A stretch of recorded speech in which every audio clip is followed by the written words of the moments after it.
Il est 8h, heure de Jérusalem, 7h, heure de Paris. C'est l'heure du premier journal d'information ce matin sur Studio Kalita. Et avant de revenir sur les commémorations du Yom HaShoah, de la journée du souvenir à la mémoire des 6 millions de martyrs juifs de la Shoah, eh bien, nous commencerons ce premier journal par un développement sécuritaire qui est intervenu il y a un peu plus de 2 heures à peine. Des tirs de roquettes palestiniennes se sont produits ce matin en direction du conseil régional de Sdot Negev dans le pourtour de la bande de Gaza. L'alerte rouge a été déclenchée dans la région, mais il n'y a pas eu de blessés ni même de dégâts. Durant la nuit dernière, l'armée de l'air israélienne a bombardé une base du Hamas dans le nord de la bande de Gaza en réaction à l'envoi de ballons incendiaires hier soir. Des ballons qui ont embrasé plusieurs champs et provoqué des incendies. C'est aujourd'hui à 10h heure d'Israël, 9h heure de Paris, que la sirène du souvenir de 2 minutes retentira sur l'ensemble du territoire israélien à la mémoire donc des 6 millions de martyrs de la Shoah. 1 heure plus tard, débuteront au mémorial du Yad Vashem, mais aussi à la Knesset, les traditionnelles lectures des noms des victimes par les membres de leur famille. Le thème des commémorations officielles du Yom HaShoah cette année est la guerre à l'intérieur de la guerre. Il s'agit de la dure bataille de survie pour des millions de juifs durant la Shoah. La cérémonie centrale du souvenir se tiendra à 13h heure israélienne dans la crypte des noms du mémorial du Yad Vashem à Jérusalem. Ces noms où sont inscrits les noms des camps de la mort. Et c'est à 14h30 heure israélienne que débutera entre Auschwitz et Birkenau la marche des vivants en présence essentiellement du grand rabbin Israël Meir Lo, le président du comité du Yad Vashem, ancien grand rabbin d'Israël et qui fut le plus jeune déporté de Buchenwald, ainsi que de milliers de participants israéliens, juifs de diaspora et invités non juifs.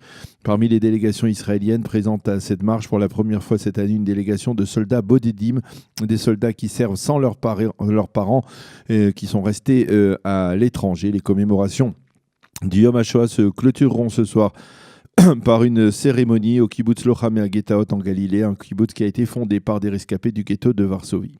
Hier soir, lors de la cérémonie d'ouverture de ces commémorations, le président de l'État d'Israël, Reuven Rivlin, a déclaré que l'Europe était en train de changer de visage et que des vents populistes soufflaient sur le vieux continent. Le président a affirmé qu'aucun intérêt politique, quel qu'il soit, ne pouvait justifier une alliance entre Israël et des mouvements racistes qui refusent d'endosser les crimes de la Shoah. Quant à Benyamin Netanyahou, il a expliqué qu'en Europe, l'extrême gauche radicale, l'extrême droite radicale et l'islam radical ne sont aujourd'hui d'accord que sur un point, la haine des Juifs. Cela se traduit, a dit le Premier ministre, par des attaques méprisables contre des synagogues, des cimetières et par la publication de caricatures hostiles à Israël. M. Netanyahou a précisé qu'il n'était pas opposé à toute critique légitime envers l'État d'Israël, mais que là, il s'agissait d'une haine raciste qui avait pour objectif de saper la légitimité de l'État hébreu, l'État-nation du peuple juif.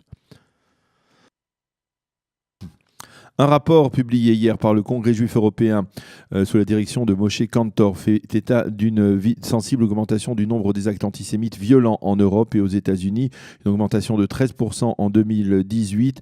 On a recensé 387 cas de actes antisémites violents donc durant cette année 2018 contre 342 en 2017.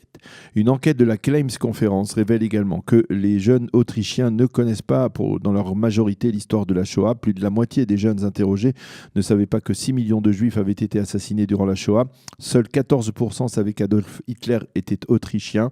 42% des jeunes interrogés étaient incapables de mentionner le nom du camp d'extermination situé sur le sol autrichien. Il s'agit du camp de Mauthausen. Par contre, 80% de ces jeunes Autrichiens interrogés savaient qui était Anne Frank. Le ministère israélien de la Défense a annoncé hier qu'il s'opposera à l'enterre en Israël de familles palestiniennes dont des membres ont été tués par des soldats israéliens et qui souhaitent participer à la cérémonie du souvenir alternative qui est organisée à l'occasion du Yom HaZikaron la semaine prochaine. Une cérémonie qui est loin de faire l'unanimité. Cette cérémonie alternative a été initiée par l'ONG On Combat pour la paix et par certaines familles endeuillées.